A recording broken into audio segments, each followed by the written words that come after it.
Assalamualaikum.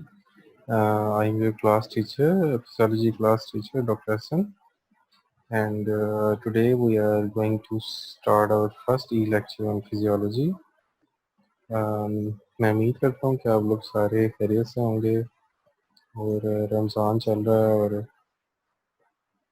सारे रोज़े वगैरह रख रहे होंगे। आई थिंक ये काफ़ी पेनफुल तो है आप लोगों के लिए कि डेली सुबह उठ के क्लासेस ज्वाइन करना, पर जिस तरह से मुल्क की सूरत हाल चल रही है और कोरोना की सूरत हाल है, तो I think it is beneficial कि आप लोगों को ये लेक्चर्स एटलीस्ट कम से कम लाजमी दिए जाएँ, क्योंकि आपके पहले पेपर भी मिस हो चुके हैं। ओके, हम ज़्यादा टाइम वेस्ट नहीं करेंगे वर्कशॉप में। So let's start discussing our syllabus first. So this is your physiology A that we have studied in first semester. And in this, you have studied basic cell functions that include chemical composition of the body, cell structure, protein activity and cellular metabolism, genetic information and protein synthesis, movement of molecule across cell membrane. I think ये सारे तो आप बहुत अच्छी तरह detail में पढ़ चुके हैं, अब इसमें कोई एम्बिग्युइटी नहीं होगी किसी को भी। Second part was biological control system that include homeostatic mechanism and cellular communication. ये भी बहुत अच्छी तरह से डिस्कस कर चुके हैं आप लोग। Other is neural control mechanism, जिसमें हमने ब्रेन पढ़ा था, स्पाइनल कॉर्ड पढ़ा था, ब्लड ब्रेन बैरियर पढ़ा था, ब्लड सप्लाई पढ़ा था।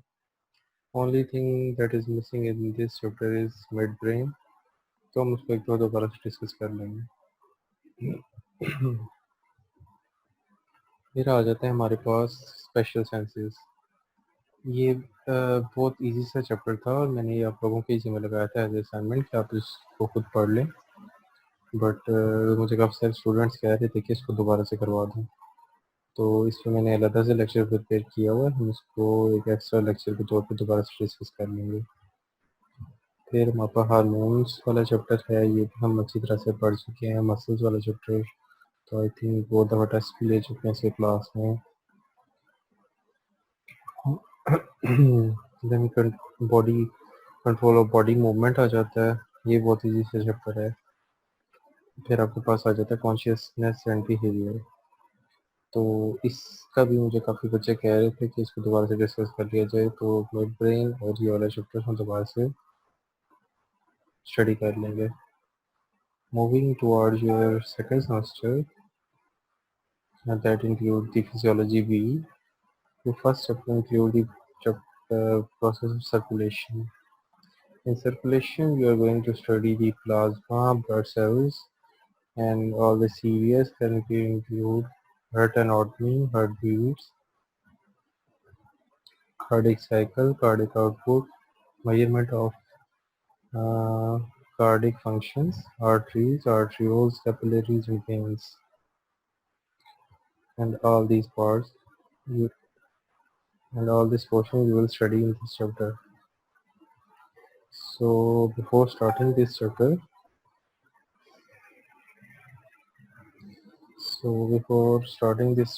let's move.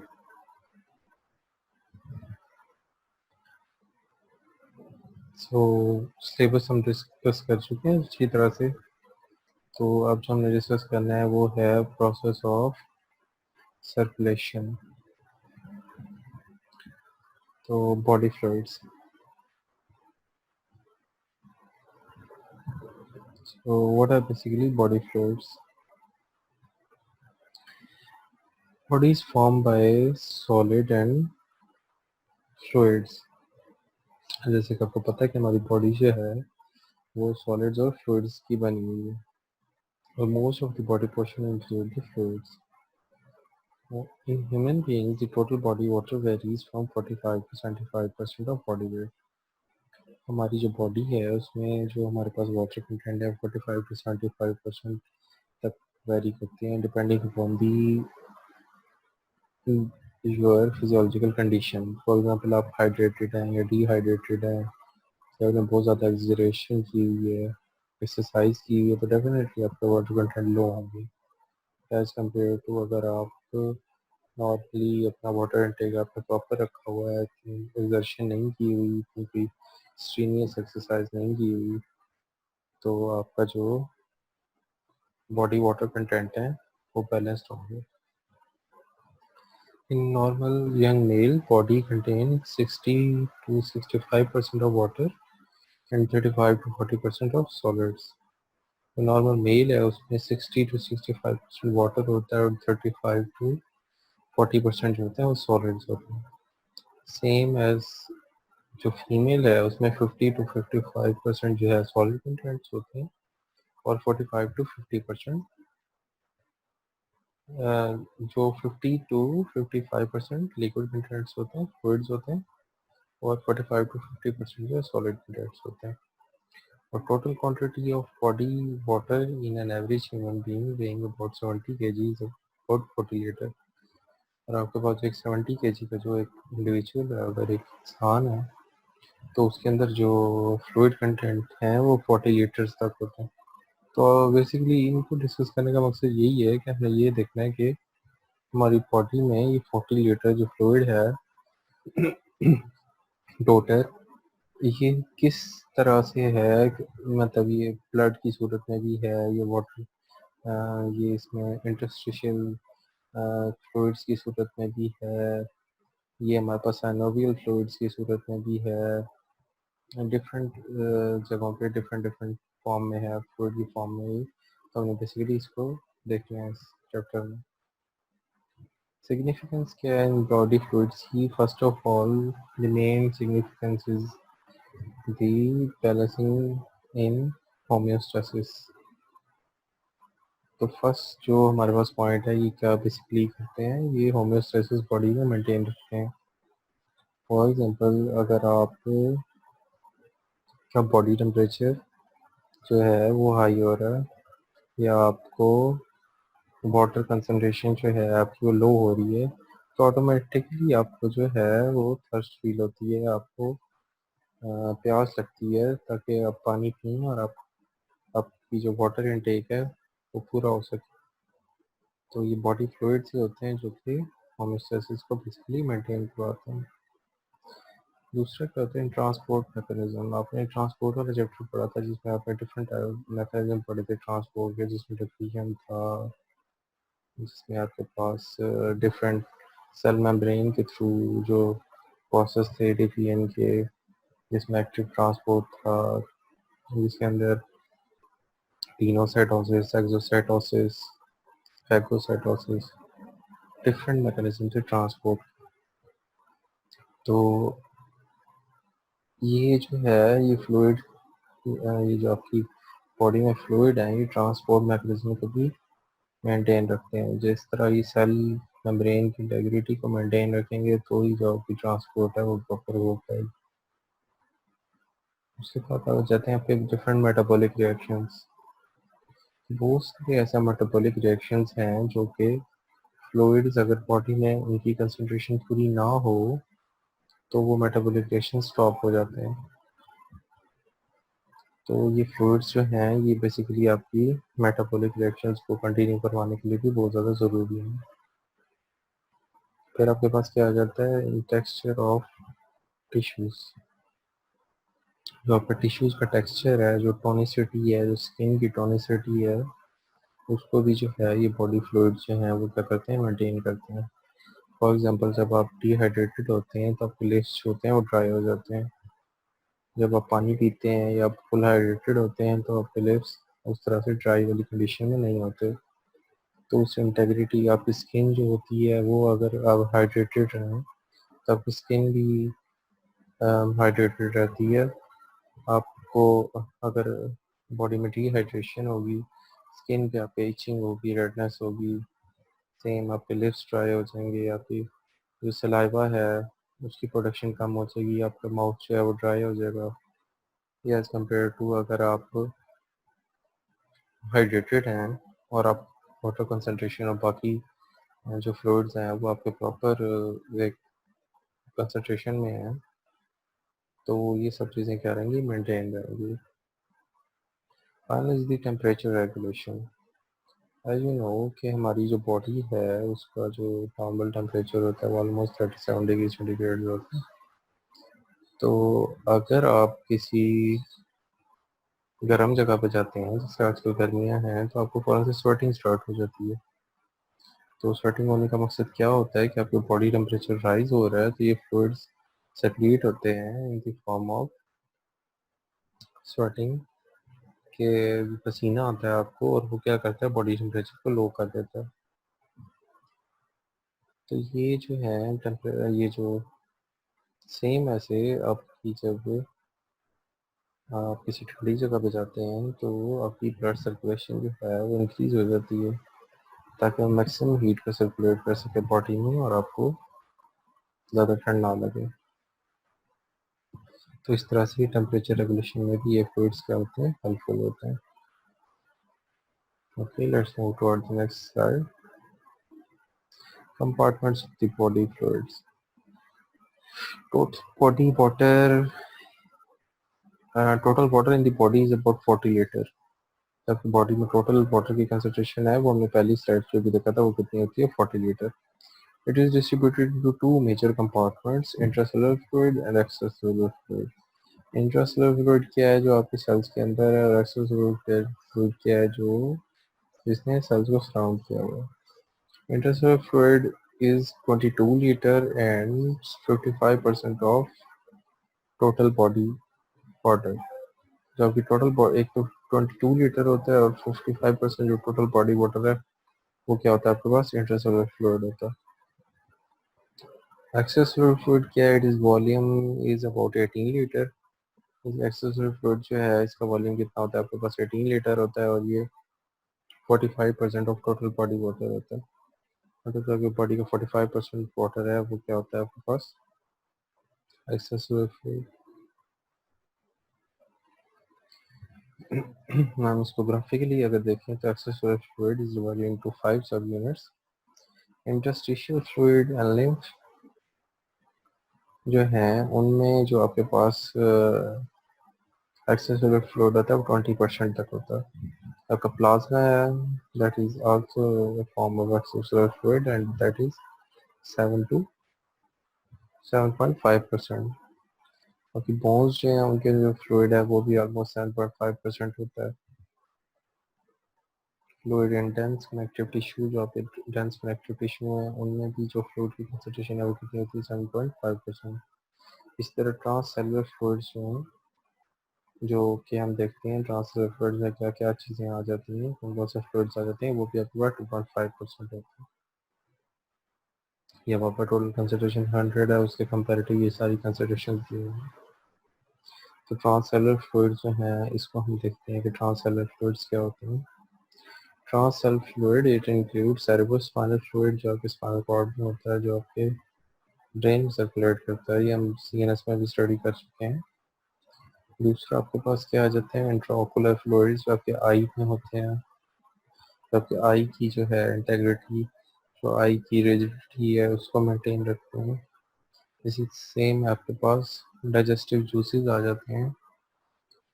एक जो हमारी स्टमक है इसमें डिफरेंट डाइजेस्टिव जूसेस सेग्रेट होते हैं in the form of acids and in the form of different bile juices, in the form of pancreatic juices। तो ये इनकी भी काफ़ी कंसंट्रेशन जो है वो फ्लूइड ही होती है ना बेसिकली, तो ये भी ट्रांस सेलुलर फ्लूइड्स में आ जाते हैं। फिर हमारे पास कौन से होते हैं, serious fluid, that include intra cellular fluids, हमारी पेलुलर पेलुलर जो कैविटी है उसके जो फ्लूइड्स होते हैं। उसके अलावा पेरिकार्डियल फ्लूइड्स हैं, जो कि हमारी जो हार्ट की जो एक मेम्ब्रेन होती है पेरिकार्डियम, जो हार्ट की प्रोटेक्शन प्रोवाइड करती है फ्रॉम शॉक, तो उसको जो वो जो फ्लूइड्स होते हैं वो भी ट्रांससेलुलर फ्लूइड्स होते हैं। उसके अलावा पेरिटोनियल फ्लूइड्स आ जाते हैं, जो कि आपके पेरिटोनियम में होते हैं। फिर आपके पास साइनोवियल फ्लूइड्स आ जाते हैं आपके जॉइंट्स में, और फ्लूइड इन यूराइन ट्रैक्ट, जब यूराइन ट्रैक्ट में फ्लूइड्स होते हैं फॉर्म ऑफ यूराइन, ये सब क्या होते हैं आपके पास, ट्रांससेलुलर फ्लूइड्स होते हैं।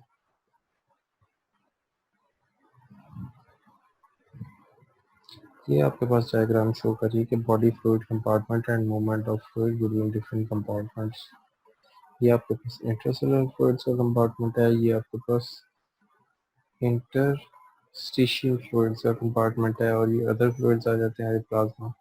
प्लाज्मा अगर आप देखें तो 2.75 लीटर आता है, इंटरस्टिशियल फ्लूइड जो है वो 12 लीटर हैं, अदर फ्लूइड 7.3.25% हैं, और जो मैक्सिमम है वो आपके पास इंटरसेलुलर फ्लूइड्स हैं, दैट इज 22 लीटर। ये आपके पास एक्स्ट्रासेलुलर फ्लूइड है जो कि आपके पास कितने हैं 18 लीटर। तो आपके पास 18 लीटर एक्स्ट्रासेलुलर फ्लूइड है और 22 लीटर जो है इंटरसेलुलर फ्लूइड है। एक्स्ट्रासेलुलर फ्लूइड में आपके पास प्लाज्मा, इंटरस्टिशियल फ्लूइड और बाकी फ्लूइड्स आ जाते हैं, और ये दोनों इंट्रासेलुलर फ्लूइड और एक्स्ट्रासेलुलर फ्लूइड दोनों मिलके टोटल वॉल्यूम जो बनाते हैं वो आपके पास कितना होता है 40 litre.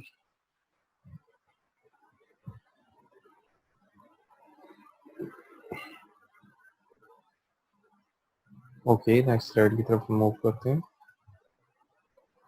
Composition of the body fluids. अब हम ये देखते हैं कि ये बॉडी फ्लूइड्स होते हैं, इनकी कंपोजिशन क्या होती है, इनके अंदर कंटेंट्स क्या होते हैं, किस चीज़ के बने हुए होते हैं। Body fluid contain water and solids as we have already studied. Solids are organic and inorganic substances. Water तो definitely well known है। Solid different type के हो सकते हैं, जिसमें आपके पास organic substances भी आ जाती हैं, आपके पास inorganic substances भी आ जाते हैं। Organic substances में क्या आ जाता है, आपके पास glucose, amino acids and other proteins आ जाते हैं, fatty acid and other lipids आ जाते हैं, हार्मोन्स एंड एंजाइम्स आ जाते हैं। इनऑर्गेनिक सब्सटेंसेस में आपके पास क्या जाता है, sodium, potassium, calcium, magnesium chloride, that is basically bicarbonates, phosphate and sulphate.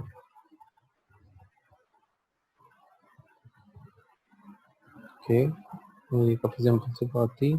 Next slide की तरफ हम चलते हैं। तो ये जो आपका डायग्राम शो हो रही है, that is showing the difference between the extracellular fluid and intracellular fluids. Substances आपके पास क्या है, सोडियम। अगर सोडियम को देखें तो वो एक्स्ट्रासेलुलर फ्लूइड में ज़्यादा है और इंट्रासेलुलर फ्लूइड में उसकी कंसंट्रेशन क्या है, कम है। सेम एज कैल्शियम जो है वो भी एक्स्ट्रासेलुलर फ्लूइड जो है उसमें ज़्यादा है और इंट्रासेलुलर फ्लूइड में कम है। पोटाशियम जो है वो सोडियम के अपोजिट है, जैसे उसकी कंसंट्रेशन एक्स्ट्रासेलुलर फ्लूइड में ज़्यादा है, पोटाशियम की कंसंट्रेशन जो है वो आपके पास इंट्रासेलुलर फ्लूइड में ज़्यादा होती है। सेम मैग्नीशियम की कंसंट्रेशन भी इंट्रासेलुलर फ्लूइड्स में ज़्यादा होती है। इसी तरह हम बाकी चीज़ों की तरफ चलते हैं। प्रोटीन देख रहे हैं आप, प्रोटीन जो हैं वो आपके पास एक्स्ट्रासेलुलर फ्लूइड जो है उसमें उसकी कंसंट्रेशन कम होती है, और जो आपका इंटरसेलुलर फ्लूइड्स हैं उसमें प्रोटीन की कंसंट्रेशन ज़्यादा होती है। सेम हमारे पास अमाइनो एसिड्स आ जाते हैं, वो भी एक्स्ट्रासेलुलर फ्लूइड में कम होते हैं, और जो आपके पास इंटरसेलुलर फ्लूइड है उसमें अमाइनो एसिड की कंसंट्रेशन क्या होती है, ज़्यादा होती है। बिकॉज प्रोटीन्स की कंसंट्रेशन एक्स्ट्रासेलुलर फ्लूइड में कम है तो डेफिनेटली अमाइनो एसिड की कंसंट्रेशन भी कम होगी। सेम अगर आप ग्लूकोज को देखें तो वो भी आपके पास एक्स्ट्रासेलुलर फ्लूइड में कंसंट्रेशन उसकी ज़्यादा है, इंटरसेलुलर फ्लूइड है और उसका कंसंट्रेशन कम है। इसी तरह आप पार्शियल प्रेशर ऑफ ऑक्सीजन देखें तो वो भी एक्स्ट्रासेलुलर फ्लूइड में ज़्यादा है, इंटरसेलुलर फ्लूइड में कम है। इसी तरह कार्बन डाइऑक्साइड भी एक्स्ट्रासेलुलर फ्लूइड और इंटरसेलुलर फ्लूइड में ऑलमोस्ट माइनर सा डिफरेंस है, और जो कंसंट्रेशन है वो हम ऑलरेडी देख चुके हैं। जो वाटर है वो एक्स्ट्रासेलुलर फ्लूइड में 22 लीटर्स तक होता है या 18 लीटर तक, और जो इंटरसेलुलर फ्लूइड है उसमें 22 लीटर्स तक होता है ऑन एन एवरेज। जो पीएच है आपके पास वो आपके पास एक्स्ट्रासेलुलर फ्लूइड की 7.4 होती है और इंटरसेलुलर फ्लूइड की आपके पास 7.0 होती है।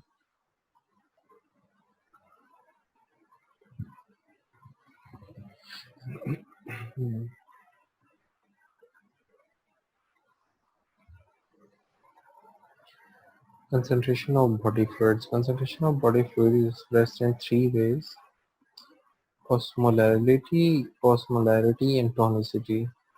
These three terms basically describe the concentration of body fluid. So let's see them one by one. First we see what is osmolality.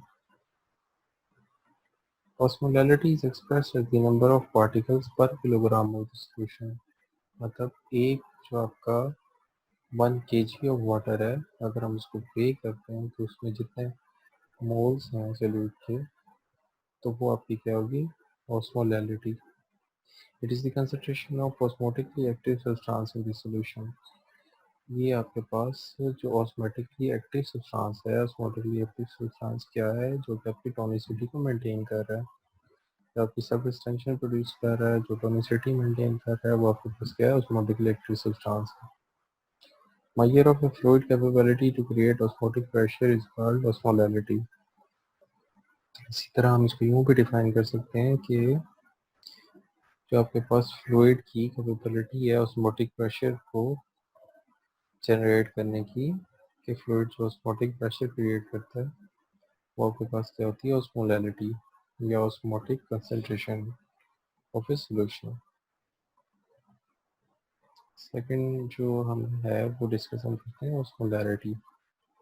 Osmolarity is another term to express the osmotic concentration. ये भी हम osmotic concentration को जो है जाहिर करने के लिए यूज करते हैं ऑस्मोलैरिटी की term. It is the number of particles पर लीटर ऑफ दिस सॉल्यूशन. इसको हम इस तरह डिफाइन करते हैं कि 1 लीटर जो सॉल्यूशन होगा उसमें जितने नंबर ऑफ पार्टिकल्स होंगे, पार्टिकल्स क्या होंगे, बेसिकली ऑस्मोल्स होंगे. तो 1 लीटर में जितने पार्टिकल्स होंगे, ऑस्मोल्स होंगे, वो क्या होगी, उसकी osmolarity. When osmolarity of extracellular fluid increases, जब osmolarity extracellular fluid की इंक्रीज करती है तो वाटर जो है वो आपके पास इंट्रासेलुलर फ्लूइड से एक्स्ट्रासेलुलर फ्लूइड में जाता है. When the osmolarity decreases in extracellular fluid, जब एक्स्ट्रासेलुलर फ्लूइड में osmolarity डिक्रीज करती है तो वाटर एक्स्ट्रासेलुलर फ्लूइड से इंट्रासेलुलर फ्लूइड में जाता है.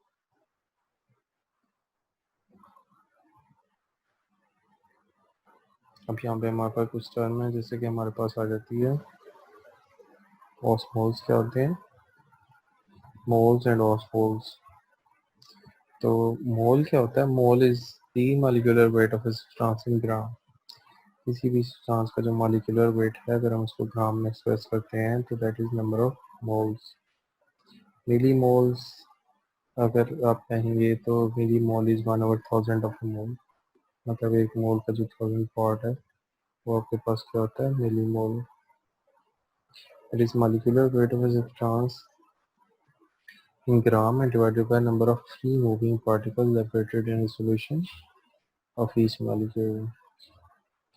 One जो मिली osmol है, that is 1/1000 of an osmol. Now let's see the tonicity. Third one, tonicity is the measure of effective osmolality. Tonicity जो है वो किस चीज़ को मेजर करने के लिए होती है, इफेक्टिव ऑस्मोलैलिटी.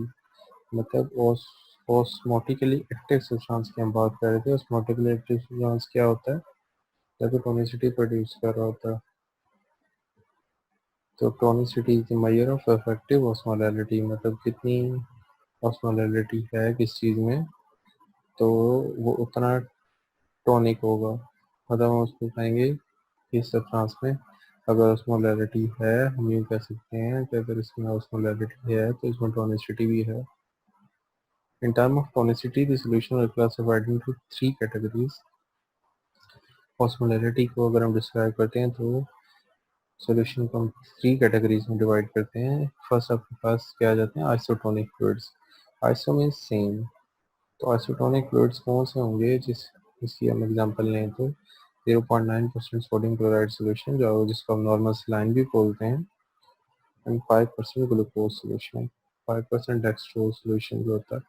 ये दोनों आपके पास आईवी सोल्यूशंस होते हैं जो कि आपकी जो बॉडी है उसकी डिहाइड्रेशन को दूर करने के लिए या उसकी जो होम्योस्टेसिस है बॉडी का, उसको मेंटेन करने के लिए यूज होते हैं. जब आपकी बॉडी में डिहाइड्रेशन हो जाती है, तो ये दोनों फ्लूइड्स चला जाता है।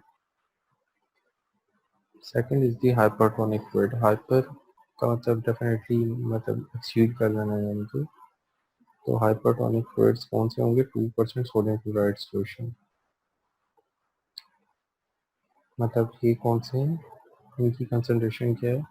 नॉर्मल जो बॉडी की जो टॉनिक आइसोटोनिक फ्लूइड्स हैं उसकी सोडियम क्लोराइड की कंसंट्रेशन हमारे पास थी 0.9%। जबकि हाइपरटोनिक फ्लूइड जो है उसकी कंसंट्रेशन कितनी है? 2%। सेम हाइपोटोनिक फ्लूइड्स, हाइपो मतलब क्या है कि उसकी कंसंट्रेशन कम है, ये कितनी है? 0.3%। जबकि आइसोटोनिक फ्लूइड की कंसंट्रेशन कितनी थी हमारे पास? 0.9%। तो अगर हमारे पास फॉर एग्जांपल हम आरबीसीज की एग्जांपल लेते हैं, वो अगर हमारे पास हाइपोटोनिक सॉल्यूशन में है तो वो क्या करेंगे? वो फूल जाएंगे, जो स्वेल हो जाएंगे। उनके अंदर कौन सा प्रोसेस हो जाएगा? एंडोस्मोसिस। मतलब जो बाहर उनके जो है फ्लूइड, जो सल्यूट्स की कंसंट्रेशन है वो कम है, और जो अंदर उनके है सल्यूट्स की कंसंट्रेशन वो ज़्यादा है। तो it is a universal thing के water move where the solute move. जहाँ पे सल्यूट होंगे वाटर उसी तरफ जाएगा, तो वाटर सेल के अंदर जाएगा तो सेल स्वेल हो जाएंगे। सेम अगर हम नॉर्मल देखें आइसोटोनिक सॉल्यूशन की, तो आइसोटोनिक सॉल्यूशन होने का मतलब क्या है कि जो सेल के इनसाइड आइसोटोनिसिटी है वही बाहर है। तो सेल की जो नॉर्मल शेप है, जो नॉर्मल इंटेग्रिटी है, वो बरकरार रहेगी। इसी तरह अगर हम हाइपोटोनिक सॉल्यूशन को देते हैं, हाइपोटोनिक सॉल्यूशन होने का मतलब क्या है कि जो आपके सेल के अंदर सॉल्यूट की कंसंट्रेशन है वो बेसिकली कम है, और आउटसाइड जो उसकी कंसंट्रेशन है सॉल्यूट की वो ज़्यादा है। तो जो सेल के अंदर का वाटर होगा वो भी बाहर चला जाएगा, जिसकी वजह से सेल श्रिंक हो जाएंगे और फर्दर क्या हो जाएंगे? बर्स्ट हो जाएंगे।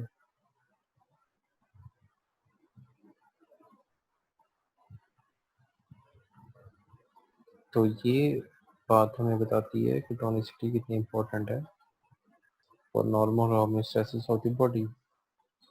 कि अगर हमारे पास टोनिसिटी नहीं है एक सोल्यूशन में या हमारे बॉडी कंपार्टमेंट्स में, तो हमारे नॉर्मल जो ऑर्गन्स हैं वो प्रॉपर वर्क नहीं कर सकते। अब हम देखते हैं applied physiology, that is that include the dehydration. Dehydration basically वही एक बॉडी फ्लूइड्स को मेंटेन करने का एक टर्म है कि जो कि एक्सप्रेस करती है क्योंकि बॉडी में फ्लूइड कंसंट्रेशन बेसिकली कम है। Dehydration is defined as excessive loss of water from the body. It is clear. Minimum daily requirement of water intake is about 1 liter. जो मिनिमम आपकी डेली रिक्वायरमेंट है वो almost कितनी होती है? 1 litre. ये exceed भी कर सकती है, मतलब फॉर एग्जांपल अगर आपके पास एक एक्टिव इंडिविजुअल है वो 2 to 3 litre of water intake उसके लिए वो ले सकता है आराम से इजीली। और ये जो लिमिट है ये इस तरह भी वेरी कर सकती है कि अगर आप सोए हुए हैं फॉर एग्जांपल, आप इतनी कोई आपकी स्ट्रीनियस रूटीन नहीं है, इतनी कोई एक्सरसाइजेशन नहीं है, इतनी कोई एक्सरसाइज नहीं करते आप, तो आपका वाटर इंटेक डेफिनेटली कम होगा। बट एक अगर आपके पास एक एथलीट है जो कि डेली 5 to 10 किलोमीटर या 15 किलोमीटर जितना भी वो भाग सकता है वो भागता है, तो उसकी स्वेटिंग होगी, उसकी बॉडी से वाटर लॉस होगा, तो डेफिनेटली उसका जो इंटेक है फ्लूइड का वो ज़्यादा होगा। इसी डिहाइड्रेशन को हम फर्दर डिफाइन करें तो dehydration is of 3 types. Mild dehydration तब होती है जब आपकी फ्लूइड लॉस 5% होता है। इसी तरह moderate dehydration is when your fluid loss is 10%. Severe dehydration is when your fluid loss is about 15%. On the basis of ratio between water loss and sodium loss, अगर हम रेशियो की comparison करें water loss और sodium loss का, तो dehydration हम इस तरह डिफाइन कर सकते हैं कि isotonic dehydration, hypotonic dehydration and hypotonic dehydration.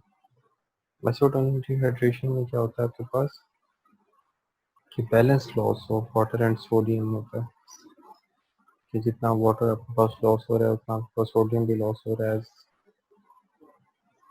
Vomiting हो रही है जैसा कि ये किसी पेशेंट की डायरिया है, तो जितना फ्लूइड लॉस हो रहा है उतना ही आपके सॉल्यूट्स भी लॉस हो रहे हैं, तो ये आपके पास क्या होगी, आइसोटोनिक डिहाइड्रेशन। सेम आपके पास हाइपरटोनिक डिहाइड्रेशन। हाइपरटोनिक का मतलब ये होगा कि आपके पास जो है लॉस ऑफ वाटर जो है than sodium, loss of more water than sodium, कि आपके पास हाइपरटोनिक है तो डिहाइड्रेशन है, तो आपके पास वाटर ज़्यादा लॉस हो रहा है, और आपके पास जो सोडियम है वो इतना ज़्यादा लॉस नहीं हो रही। फॉर एग्जाम्पल फीवर की केस आपको स्टार्टिंग हो रही है तो वाटर लॉस ज़्यादा हो रही है, जबकि आपकी सोडियम कंसंट्रेशन सेम है।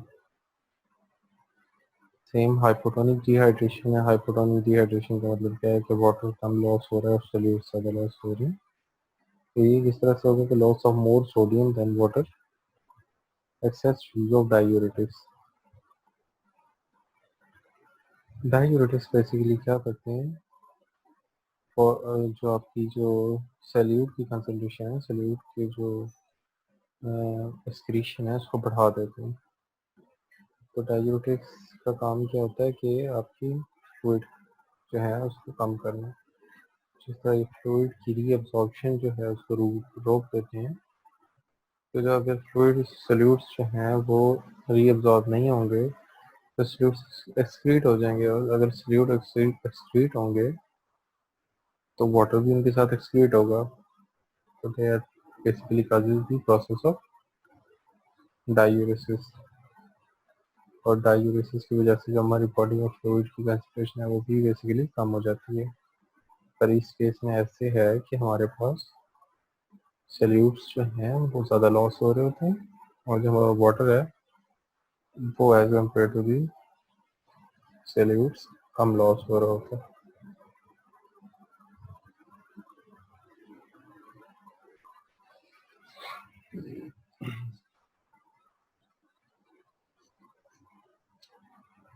इसी तरह water intoxication, rehydration, over hydration आ जाती है कि वाटर का इंटेक आप बेसिकली ज़्यादा कर लें अगर, तो water intoxication is the condition characterized by great increase in the water content of the body. It is also called overhydration, hyperhydration, water excess or water poisoning. Causes क्या होते हैं इसके, heart failure, renal disorders, syndrome of inappropriate hypersecretion of antidiuretic hormone. इसके अलावा intravenous administration of large amount of medication and fluids, then the person body can excrete.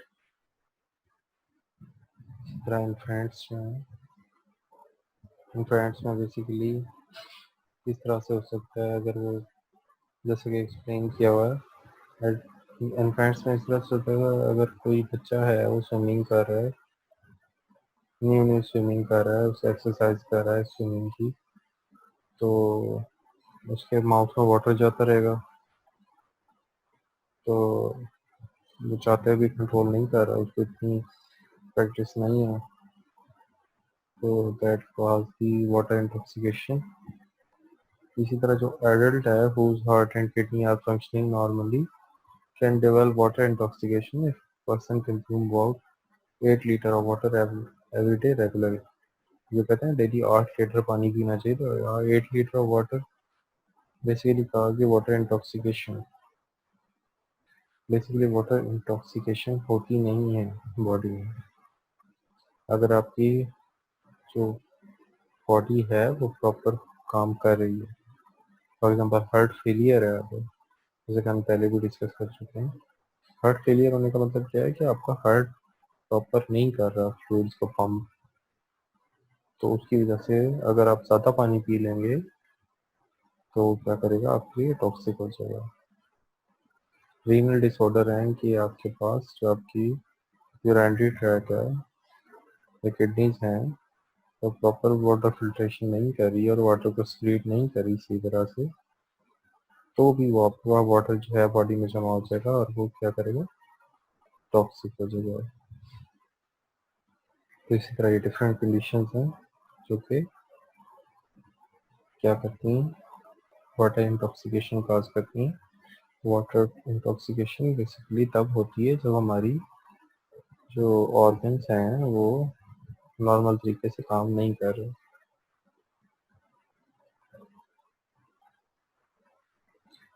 Okay, thank you, that was today's lecture. मैंने इतना lengthy नहीं रखा, बिल्कुल short सा रखा था क्योंकि हमारा फर्स्ट लेक्चर है और our next lecture will be on topic of blood proteins, plasma. तो उसका पहले से ही स्टडी करके रखें और फर्दर हम उसको इस लेक्चर में भी स्टडी कर लेंगे। Thank you so much and Allah हाफिज़।